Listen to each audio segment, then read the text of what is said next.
Oh, the promise and the oath you swore have been painted red over my door. Welcome to the Apocalyptic Gospel Podcast, where we explore the gospel that Jesus' earliest disciples heard and what the last several decades of historical studies have clarified about this first century Jewish message. Listeners, welcome back to the Apocalyptic Gospel Podcast. I'm Josh Hawkins, and I'm here with Bill Schofield and with John Harrigan. Hey, guys. Hey, man. Hey, buddy. Listeners, it's great to have you as always, and we are excited about our episode today. We have finished the prophets and the Nevi'im, and now we are about to jump into the writings, into the Ketuvim. And so, as you know, this whole season 3, we've been looking at the Tanakh, how the Tanakh specifically was later read by the apocalyptic writers and the authors of the New Testament. And really, in our intro episode on the Tanakh at the beginning of this season, we made the case that Jewish apocalyptic and the apocalyptic thought that's developed throughout Second Temple literature and in the New Testament is the most reasonable deduction of the Tanakh, the most hermeneutically sound idea that you get coming from the Tanakh. And one of the other premises we set forth was that if you feel disadvantaged that you only have the Tanakh, then we're probably not looking at it in the way like the apocalyptic writers and the authors of the New Testament did. And so these ideas were the basis for what we developed in the Torah and the Nevi'im. And some of the big themes that we set forth from the beginning was creation and covenant and divine sovereignty and judgment. And so in our last chunk of episodes on the prophets, on the Nevi'im, we saw how the writers of Jewish apocalyptic literature and the authors of the New Testament draw on so many of these big themes, and then these ideas from the prophets, they get pushed to their ultimate end in apocalyptic literature and in the New Testament, really the playing out of history in terms of God's sovereignty over his creation, the certainty of his covenantal promises coming to pass, and the fact that there will be judgment for the wicked on that day. And so we saw how so many of these ideas from apocalyptic eschatology are not novel. They're developing out of the Tanakh. So we want to begin the Ketuvim today, which is the writings, the third section of the Tanakh, T-N-K, Torah, Nevi'im, Ketuvim, right? And we want to introduce wisdom literature today, and we want to talk about the Psalms, the Proverbs, and Job in particular. But just as a general introduction, guys, let's get into this a little bit. What is wisdom literature? What's the wisdom tradition? Yeah, wisdom tradition, so might think of Psalms, Proverbs, Job, Ecclesiastes, or like the wisdom of Ben Sira, the wisdom of Solomon. These are all generally known to be like the books associated with the Bible, like the Hebrew Bible or with the pseudepigrapha, that are classified as wisdom tradition. Of course, there's a whole bunch of them that. There's a whole bunch of wisdom writings that are not in the either the Hebrew Bible or the pseudepigrapha, or I'm sorry, not the pseudepigrapha, I meant the apocrypha, and that are pseudepigraphic, and that's a little bit of a different genre. We're touching today specifically on some of the biblical books. Yeah, for sure. So with all of those books, I mean, do we see common elements between them? Are there? I mean, you could say, okay, maybe the Psalms or authors are writing about things going on in Israel, or David's writing about his kingship or his trust in the Lord. But then you get Solomon, who just has all sorts of stuff to say about cool things in life and what the wisdom the Lord had given him, or Ecclesiastes, it's all meaningless, right? So what are the common elements between all of these books in the wisdom literature? Yeah, I think the main common element is divine sovereignty and how that plays out in the human condition, in life, and the covenant and God's faithfulness to Israel, that he'll bring it to completion, that he will deal with the wicked, that he'll deal with the righteous, his justice. So all of these themes kind of revolve around God's sovereignty over creation. And I think it's important to note that when we say sovereignty, we're not saying sovereignty like the Reformed world would say sovereignty, as in like predestination, or maybe more academically said, causation. And we're just talking about sovereignty in terms of what the word actually means in terms of, its root, that to be sovereign over something simply means that God is the ruler over the heavens and the earth, that he has governance over the heavens and the earth. So when we talk about divine sovereignty, that's what we're talking about, not causation, not predestination, not in terms of how the later Reformed tradition would talk about that word. Right. Yeah, and that's a good point, Josh. And that's really going to be because without that understanding, you don't really understand wisdom tradition. Right. Wisdom is essentially framing the appropriate human response to divine sovereignty. Yeah. Not to divine causation, but to the fact that God is ruling the universe as he wills.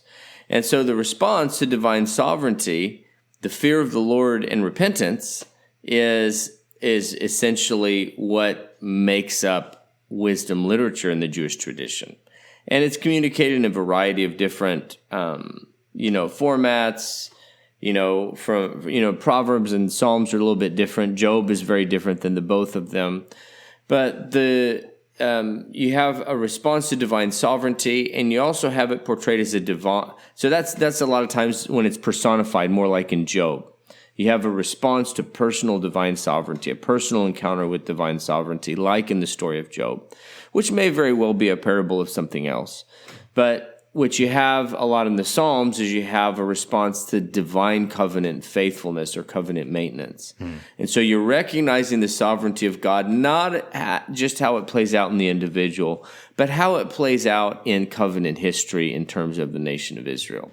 Yeah, and it also plays out in kind of the issues of theodicy and how can, good God allow evil in the world and the suffering of the righteous and the prosperity of the wicked, right. and the conflict between the righteous and the wicked, and plays out in different ways. Psalms of lament in the Psalms, the conflict between Job and his friends, the kind of proverbial wisdom in the Proverbs about the different paths of life between the righteous and the wicked. Right. And so all of that revolves around the response, the human response, whether righteous or wicked, to divine sovereignty and the questions that kind of swirl around that. Yeah. Well, that's good, guys. So we see common elements in the wisdom tradition: divine sovereignty, the framing of the appropriate human response to divine sovereignty, and then God rewarding the righteous and punishing the wicked. But what does wisdom literature in general have to do with apocalyptic? I mean, compared to the prophets, for sure, there's a ton of eschatology in the prophets, but there's not a ton of eschatology in the wisdom literature. Like, you can't go to the Proverbs and read the Proverbs and he's not talking about, the day of the Lord, right? So what's the connect? What's the connect between wisdom literature and apocalyptic? Yeah, I mean, that's kind of the glaring disconnect. Historically, there's not much eschatology in the wisdom literature. And eschatology is the defining feature of apocalyptic literature. So for that reason, the last 100 years of historical studies on apocalyptic literature and Second Temple writings has really made the connect between the prophetic tradition and the apocalyptic tradition. And so that kind of changed. It hasn't changed a lot. It's because it's true. But a guy named Gerhard von Rad, who was a German Old Testament scholar, taught at University of Heidelberg in his Old Testament theology that was published in 1960. He was the first to argue that wisdom was actually the mother of apocalyptic. That was his. I think Kazman borrowed that phraseology later and said that apocalyptic was the mother of Christian theology. And Right. I'm pretty sure he got that from Von Rad, who argued that the wisdom tradition was the mother of apocalyptic. That kind of saying, whatever. But his argument is that the wisdom tradition was the primary driver for the development of the apocalyptic tradition, rather than the prophetic tradition. And he based this primarily on the fact that the apocalyptic writers and seers were described as wise men and scribes, like in Daniel 2. And that you have in the wisdom literature, Ben Sirach and the wisdom of Solomon, you have these surveys of redemptive history after kind of the Proverbs like telling of different wisdom, and that he argued that the redemptive history, kind of the big picture of redemptive history that is how apocalyptic tends, is viewed as knowledge, as wisdom in and of itself, and that the wisdom tradition took the wrangling around divine sovereignty and the righteous and the wicked and redemptive history and looked at it big picture, and kind of was the driver for that big picture approach to answer the issue between the theodicy and the righteous and the wicked. He was not received well. He hasn't been received well because, Von Rad's problem was that he wanted to pit wisdom against prophetic and argued that prophetic was not the driver of apocalyptic, and so it's just clearly not the case. So it didn't. He has not been received well over the decades. Probably his chief critic would be John Collins, and Collins is very clear in his criticism, which is true. But the whole point is that Von Rad really opened up the connection between the wisdom tradition and apocalyptic, whereas before it was just the prophetic tradition that was viewed as what informed and grew into the apocalyptic tradition, when in reality the whole Tanakh and both the prophetic, the Nevi'im and the Ketuvim played together in the development of apocalyptic thought. And that's really, I think, the takeaway and the connect between the wisdom tradition and apocalyptic, even though there's not that much eschatology in the wisdom tradition in the biblical texts. Right. Yeah, that's good. And Collins, it reminds me of Collins and another big voice in that movement of trying to consider the development of apocalyptic, Paul Hanson. Paul Hanson actually said he did think the Psalms were old enough that they could have actually had a lot to do with the origin of apocalyptic, but then dismissed the rest of Von Rad.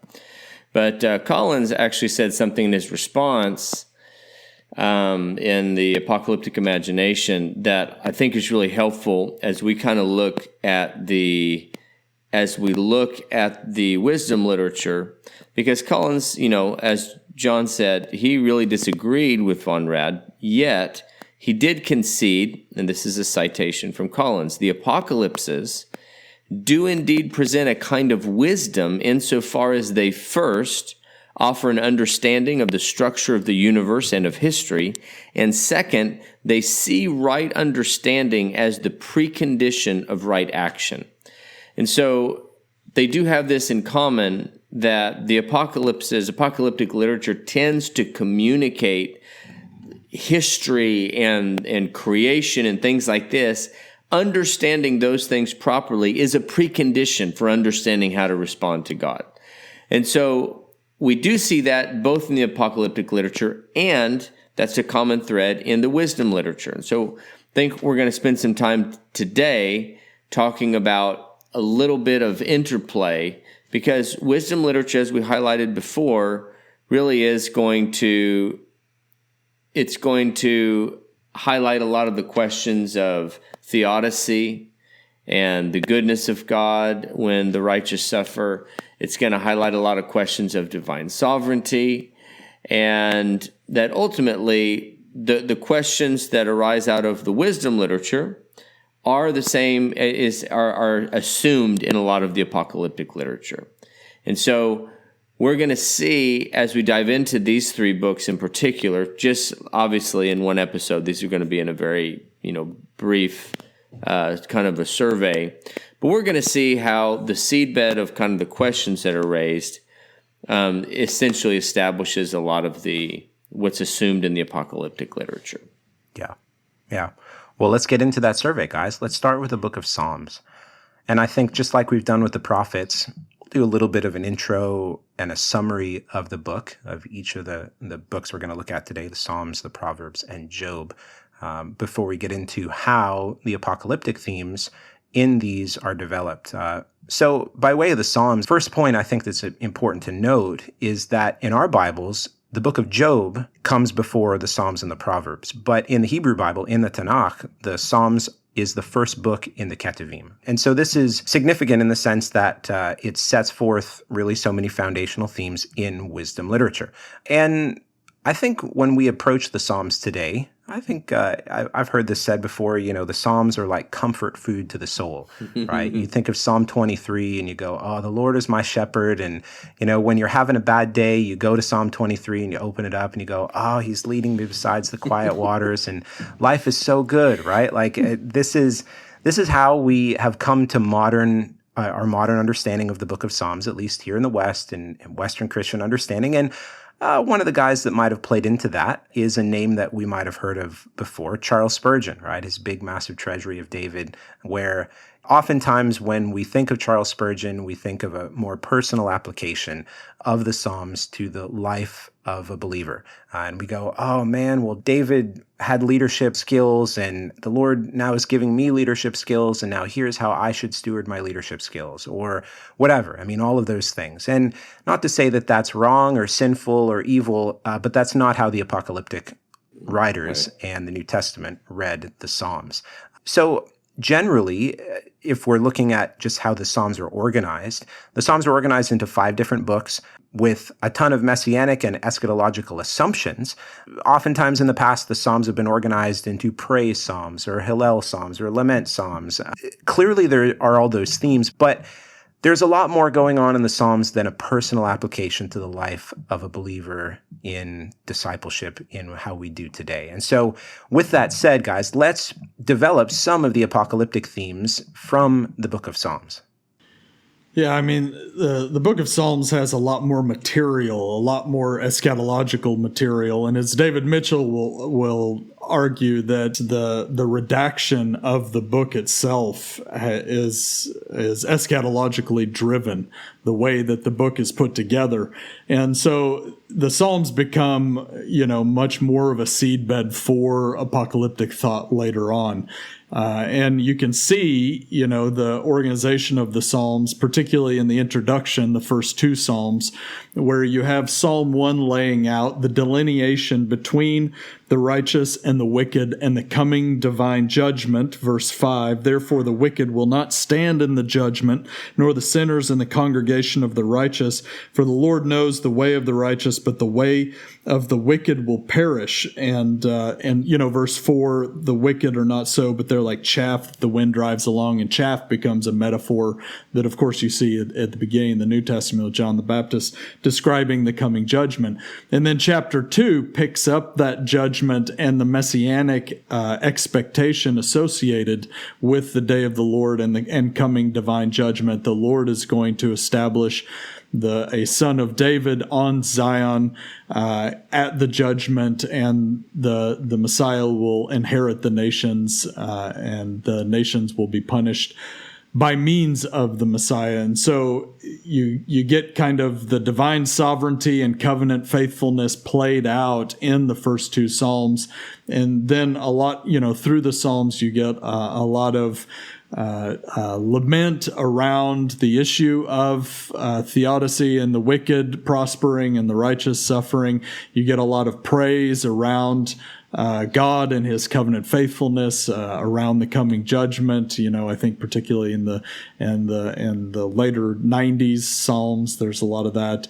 Of course, in the Hallel Psalms and the Psalms of Ascent, there's a lot of eschatological discourse and messianic expectation tied in there. But again, I don't want to play into David Mitchell. The next couple episodes are going to be awesome. Yeah, that's good. I also think about the structure of the Psalms, especially in terms of David's participation, which kind of defines really how the rest of the Psalms are organized, right? The Psalms is unique because it has the titles actually as a part of a lot of the text that we have. And whereas in other books you might find a title above a chapter, but those are really just added by translators. Whereas the titles of the Psalms, a lot of them are in a lot of the text that we have of the Psalms. And generally it frames the majority of the Psalms as Davidic Psalms being written to the chief musician.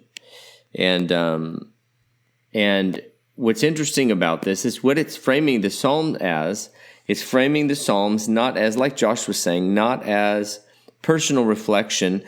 So we shouldn't receive it as personal reflection primarily, but also David probably wasn't thinking of it as personal reflection.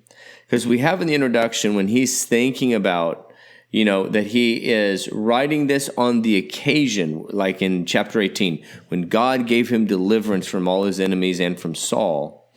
But what he writes about is not so much about him. It's actually about the nation of Israel, which makes sense, right? Because if he's actually writing this to be sung publicly in a public setting, one of the Psalms actually explains, I think it's the late 70s. I don't have it on hand here, but it explains David as someone who had left the pasture shepherding his sheep, and then God appointed him as the shepherd over the house of Israel. So making the connection between basically him being the pastor of Israel, right? Because pastor is simply a word that is an older word for shepherd. And so a lot of the Psalms represent David shepherding Israel into the knowledge of the truth and into a right response to whether he's reflecting on his own history and how he learned about God and how to respond to God in his own history, and he's sharing that to Israel. Or you have later Psalms where the sons of Korah and or Asaph or Ethan, or there's even a psalm attributed to Moses, where they're essentially framing redemptive history in a way that helps inform how they ought to behave moving forward. And so they have entire psalms where all they're doing is rehearsing the Exodus. But the whole point is to rehearse and to be able to lay out the wisdom of moving forward and how one ought to respond to how God has acted in terms of the covenant. Another dynamic about the Psalms that's important is how they're picked up later on and how they're thought about. And I'll give a couple of examples simply from the Targums. And the Targums are helpful because, as we've used a number of times here before, by the time the Targums are written down, arguably, there's debate, probably after the time of Jesus, but they definitely reflect tradition that was around before the time of Jesus.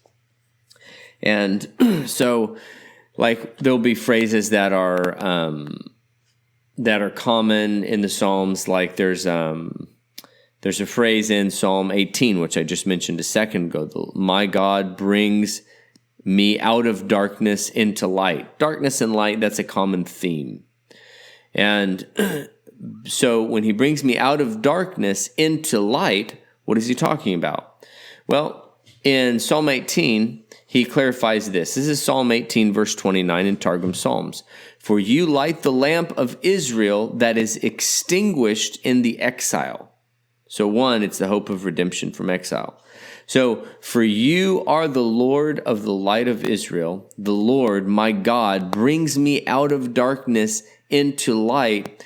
he shows me the consolation of the world to come for the righteous.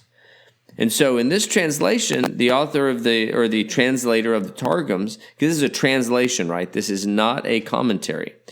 He thinks it's really clear that when the Lord's talking about the lamp of Israel, Like the message, or the Passion translation, real similar. or I got it. Okay, I understand now. It's I couldn't get the Targums. Now but you now get I it. get it.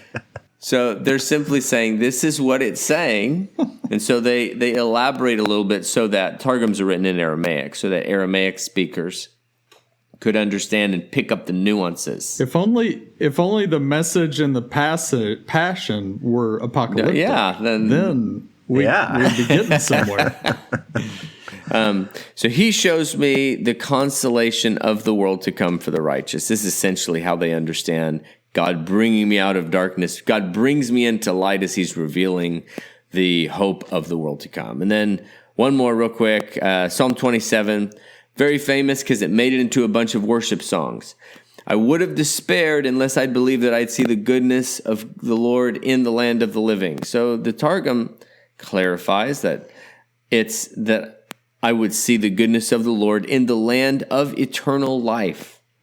In the land of eternal life. So as they're reflecting back and they're translating, these Jewish authors translating into Aramaic definitely see apocalyptic themes reverberating through the book of Psalms throughout. Yeah. Yeah, and later, wisdom literature that plays into apocalyptic will take, for example, like the Wisdom of Solomon, takes Psalm 1 and kind of extrapolates that. So in chapter 3, for example, it says, "But the souls of the righteous are in the hand of God. No torment will ever touch them. In the eyes of the foolish they seem to have died.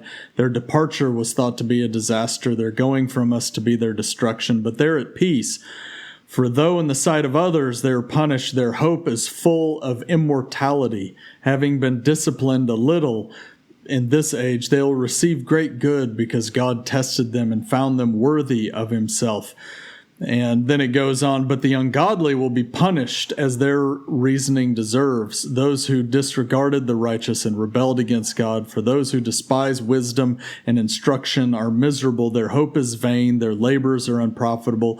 The works are useless. Their wives are foolish. Their children are evil. Their offspring are accursed."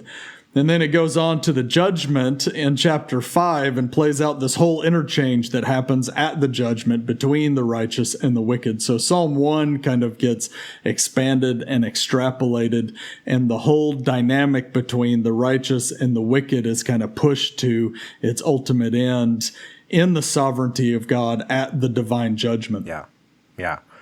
Well, there's so much more that we could say about the Psalms, but we're going to reserve that for David Mitchell in our next 2 episodes. So be sure you come back, listeners. You're in for a treat. Mm-hmm. We had a great discussion with David Mitchell.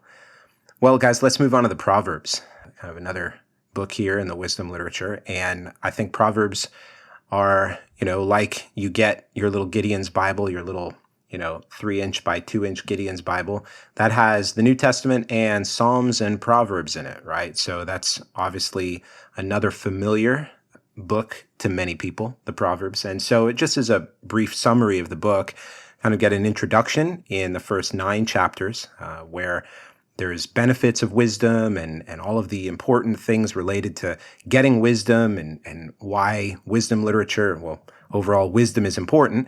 And then the content of that wisdom is in all sorts of various proverbs in chapters 10 through 29. And then you kind of get a conclusion of the book in chapters 30 and 31. But all of these proverbs in so many ways are meditations on divine sovereignty and the 2 paths of response, whether you respond rightly to divine sovereignty, which is what the hope of the author of Proverbs is doing, is to say this is the way you should respond, right? You're righteous if you respond this way, versus if you don't respond correctly to divine sovereignty, then you are wicked. And It's not good. There is bad fruit coming for you. Corruption, drunkenness, conspiracy, lies, immorality, theft, oppression. Like those are the things for people who do not walk in wisdom. But then the fruit of the righteous, of course, is integrity, uprightness, compassion, honor, truth, purity. These are the ideas that we see throughout the Proverbs that are highlighted as the appropriate or the inappropriate responses to divine sovereignty. So what about apocalyptic themes, guys? Like Proverbs, again, there isn't necessarily a lot of direct day of the Lord eschatology references in the book of Proverbs. So what do we say about apocalyptic literature, and how does that connect with the book of Proverbs? Yeah, well, like you were saying, Josh, and like we said kind of at the intro to apocalyptic literature, what we see is really the path of wisdom is simply a life lived in light of divine sovereignty and what God has said about himself, about history, and about where history's going. And even if it wasn't explicitly understood in apocalyptic terms, many themes are there that would clearly kind of frame apocalyptic literature later on. And so let me read a section here out of chapter 1. This is just Proverbs. So this is just your Hebrew Bible, people. We don't need no Targums. We don't need no Septuagint for this one. This is just straight up Hebrew Bible. This is the NASB 95. So you guys, it'll start off and it'll become real familiar at the beginning, and then you start to listen and you go, "Oh, I didn't realize that passage went that direction." So it starts off, wisdom shouts out in the streets. She lifts her voice in the square. At the head of noisy streets, she cries out. At the entrance of the gates in the city, she utters her sayings. How long, O naive ones, will you love being simple-minded? And scoffers delight themselves in scoffing. Fools hate knowledge. Turn to my reproof, and behold, I will pour my spirit on you. I'll make my words known to you. And if you stop at verse 23, it just sounds like just like a perpetual call. Everybody should just be listening to wisdom, and just for the sake of it being wise. And then we insert, of course, what we think the fruit of wisdom is going to be, job security or, whatever we insert from our particular culture. But then it continues in verse 24. Because I called, remember it's wisdom calling out, and you refused, I stretched out my hand and no one paid attention. You neglected all my counsel and did not want my reproof. I will also laugh at your calamity, and I will mock when your dread comes. When your dread comes like a storm and your calamity comes like a whirlwind, when your distress and anguish come upon you, then they will call on me, but I will not answer. They will seek me diligently, but they will not find me, because they hated knowledge, and they did not choose the fear of the Lord. They would not accept my counsel. They spurned all my reproof. So they will eat the fruit of their own way and be satiated with their own devices.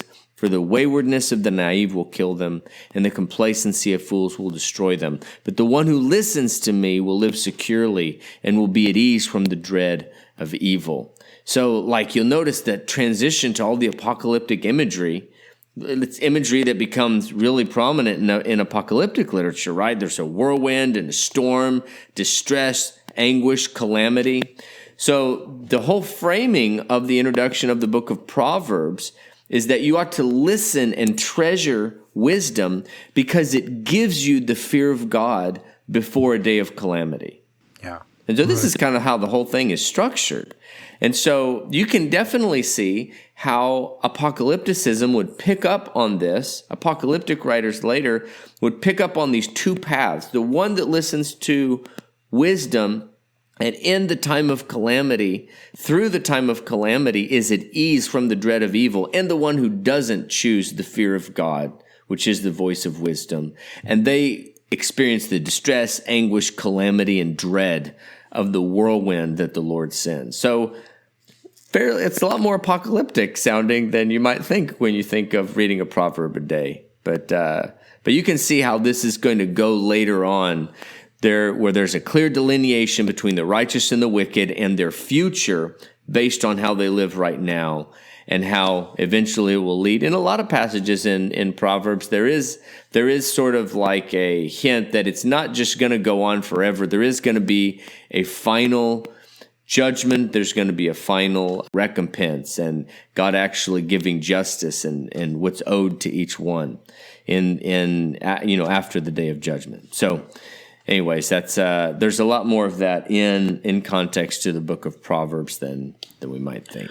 And I think, Proverbs really plays into the exhortation to get wisdom. I mean, that's the whole introduction, is wisdom calling out. Yeah, right. In chapter 2, wisdom is saying, seek wisdom more than silver. Verse 4, search for it as hidden treasure. Then you'll understand the fear of the Lord and find the knowledge of God. And then chapter 3, it says, get wisdom, get insight, do not forsake, don't turn away, do not forsake her wisdom, she will keep you, love her, she will guard you. The beginning of wisdom is to get wisdom, and whatever you get insight. And so this kind of drive that is instilled for the gaining of wisdom and insight. And then, for example, in Daniel, which is a real impetus toward the apocalyptic tradition, the two are merged together, where the prophetic insight is kind of born out of the desire for wisdom. And so, in chapter 1 in Daniel, as for these 4 youths, God gave them learning and skill in all literature and wisdom. Daniel had understanding in all dreams and visions. And so it's the desire for wisdom and understanding of God and history and his sovereignty and the covenant that then produces the visions of eschatology and the future, the extrapolating of the prophetic tradition is, the impetus for it. The catalyst is the emphasis on wisdom and knowledge from God. And so then in, chapter 2, for example, when Daniel receives the first big vision that he receives, he responds and says, "Blessed be the name of God forever and ever, to whom belong wisdom and might. He changes times as seasons. He removes kings and sets them up." So it's the emphasis on sovereignty. Yeah, he gives wisdom to the wise and knowledge to those who have understanding. He reveals deep and hidden things. He knows what's in darkness, and light dwells with him. And so the sovereignty of God applied to human history with wisdom produces the eschatological vision. And you see the same kind of interplay between the wisdom tradition and the prophetic tradition play out, for example, in First Enoch and Second Baruch, where they are kind of portrayed as wisdom seers. They are given unique revelations of wisdom and understanding from God, but particularly Fourth Ezra. And so Fourth Ezra, the 7 visions that are given to Ezra come out of this desire of Ezra to know and understand God and redemptive history, and particularly the suffering of the righteous, which is one of the main themes in Proverbs, the suffering of the righteous, the prosperity of the wicked. So in Fourth Ezra, which begins in chapter 3, Ezra is praying to God, and then the angel Uriel appears to him and basically explains to him, gives him the answers to Ezra's prayers concerning the suffering of the righteous. And he says in chapter 4, he gives him kind of a Job response in verses 7 and following. And he says, he said to me, verse 10, "You cannot understand the things with which you have grown up. How then can you understand, your mind comprehend the way of the Most High? And how can one who is already worn out by the corrupt world understand incorruption?"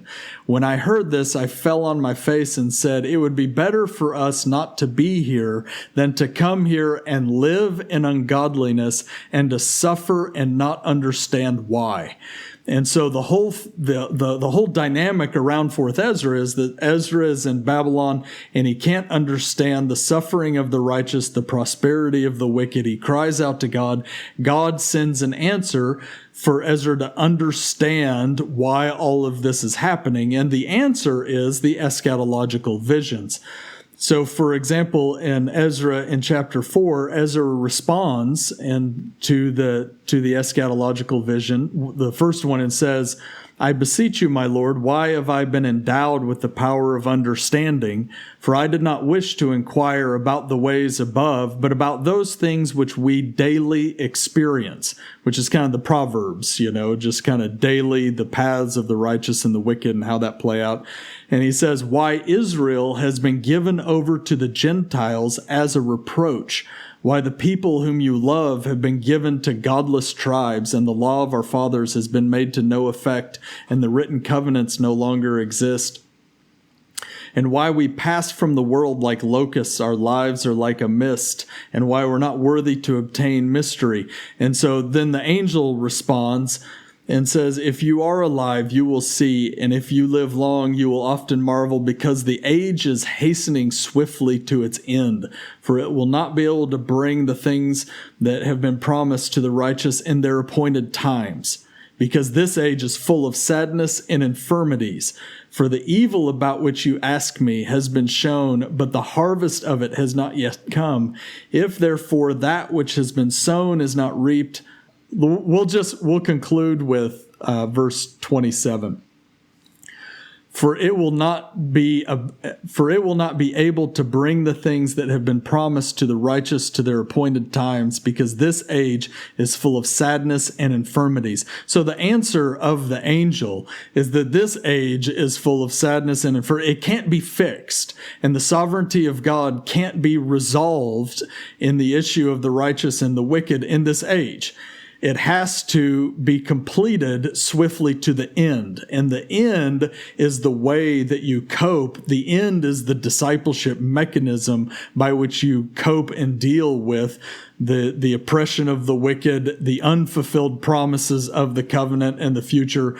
And so 4th Ezra is a great example. And then the eschatological visions that play out in 4th Ezra is the way that wisdom tradition and prophetic tradition kind of play together, being pushed to its ultimate end.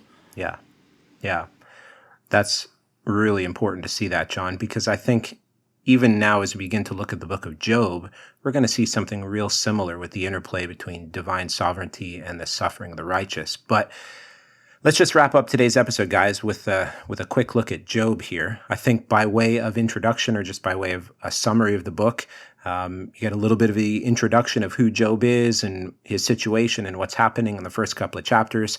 And then obviously things go really downhill for him. I mean, Job's a pretty well-read and maybe not so much well understood, but well-read book. And people read Job a lot and go, oh man, well, God's going back and forth with Job. Job's got a bunch of friends, and his friends say, well, you're suffering and bad stuff happened to you because of this. And then another friend comes and says, well, no, it's actually because of this. And Job is just like, man, I don't know what to think. This is crazy, because this is really strange. Like, a lot of the wrangling of the book is around divine sovereignty and divine justice, and kind of this constant churning of, well, is God just? I mean, does he reward and does he punish?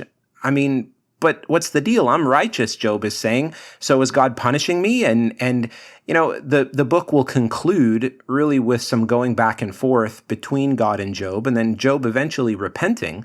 But God basically says, I'm sovereign and I'm ruling over this and I can do what I want. And Job says, okay, you do what you want. And I realize things don't really play out in this age like the way they should. So the book kind of concludes there. And then, you know, it kind of begs for the apocalyptic writers and apocalyptic themes to be drawn from it because of this interplay between the righteous and the wicked, and the suffering of the righteous, and what's the deal with Job.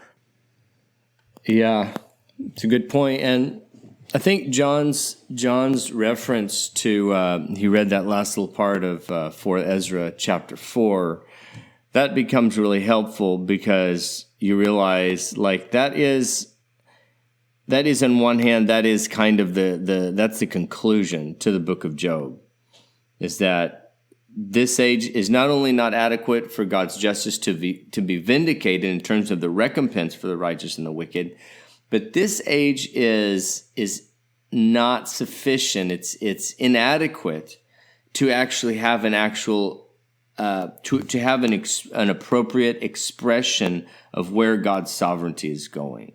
So even though God's sovereignty has set things up in this way, that's not where it's going to stand forever. And so I think you have a lot of this discussed in Job, and like you talked about the kind of the debate with his friends and kind of the various arguments.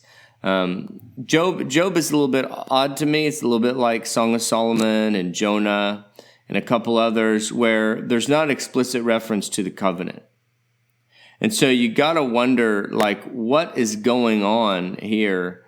And my personal take is that that like kind of like I hinted about Jonah a few weeks ago, that I think so. Even the name Yov in Hebrew, Yov is most likely derived from the Akkadian, and which means despised or afflicted one. And I think in some ways Job may actually be a stand-in for the people of Israel and their history, but that's kind of another matter. We won't read that back into the book. But that said, he's framed as a despised or afflicted one. That's actually what his name means. And so the point is to illustrate theodicy and how the righteous are suffering.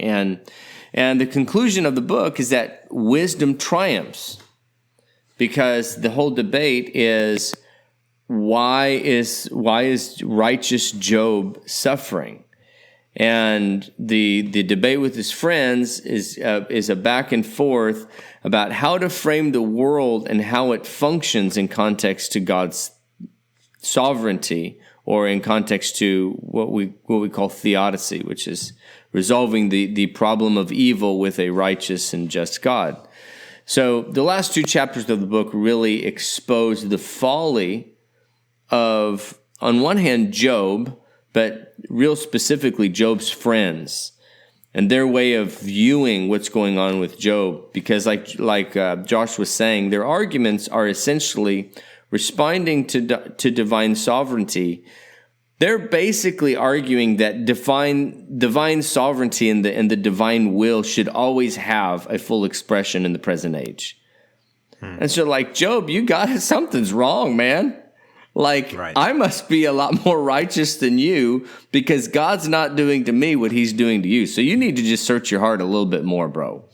And so this is kind of the wisdom of their friends, is they assume that recompense and that the justice of God is always being meted out in this age.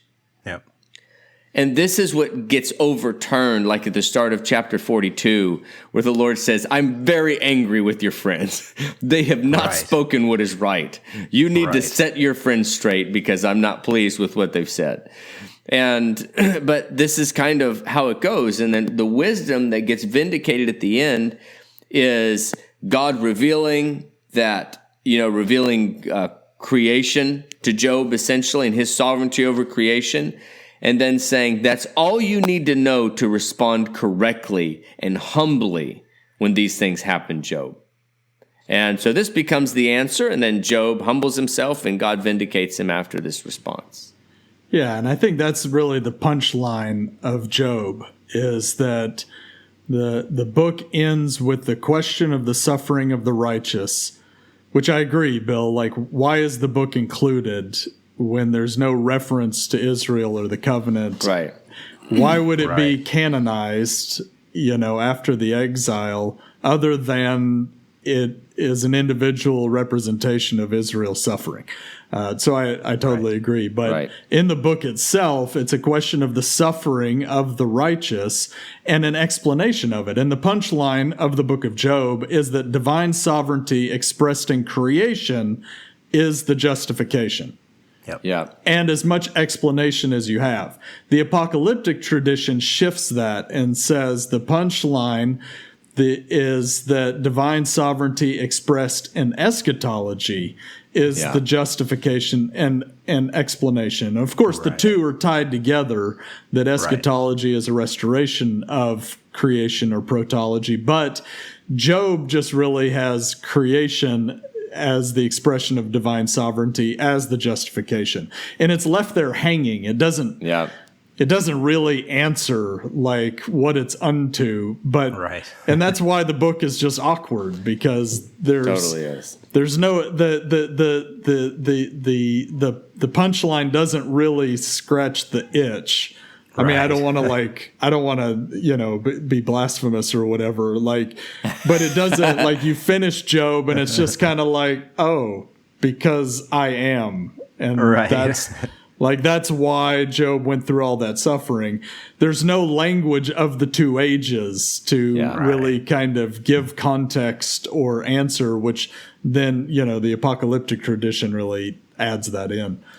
Especially in the conclusion, it's not. It doesn't find it satisfactory. I was looking earlier at the Septuagint of Job, and in the conclusion in the Hebrew text, it reads in chapter 42, verse 17, "And Job died an old man full of days," and it just kind of concludes there. But like you said, John, it doesn't make everything okay. It just it's kind of a cliffhanger. And so the Septuagint translator adds this phrase. So, "And Job died an old man and full of days, and as it is written, he will rise again with those whom the Lord raises up." And so they assume that this is like the logical conclusion of where it's going, is that Job as a righteous man will be raised, and so it will have the proper ending, so to speak, that it's lacking in the Hebrew text. Right.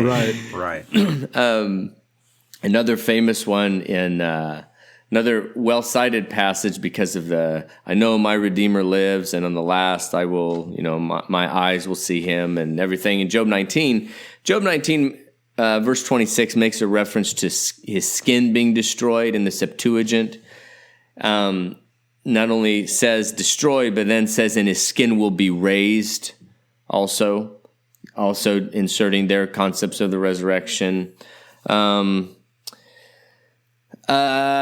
Job 14, also in the Septuagint, has an interesting interpretation. "For if a man should die, he will live, having accomplished the days of his life." So if a man should die, he will yet live, having accomplished the days of his life. "I will wait until I exist again," is what Job says there. "I will wait till I exist again." So there's a lot of that kind of cliffhanger element of Job gets reconciled a lot in apocalyptic literature, and here just in the Septuagint.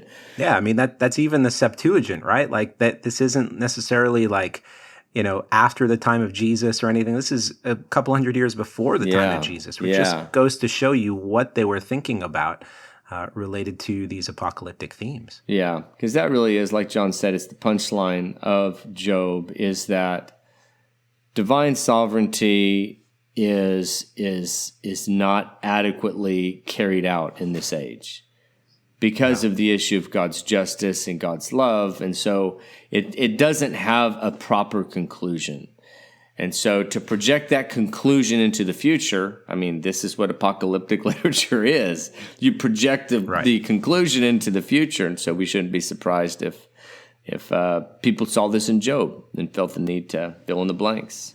Yeah, and there's a whole book called The Testament of Job, which is basically a recapitulation of the book of Job.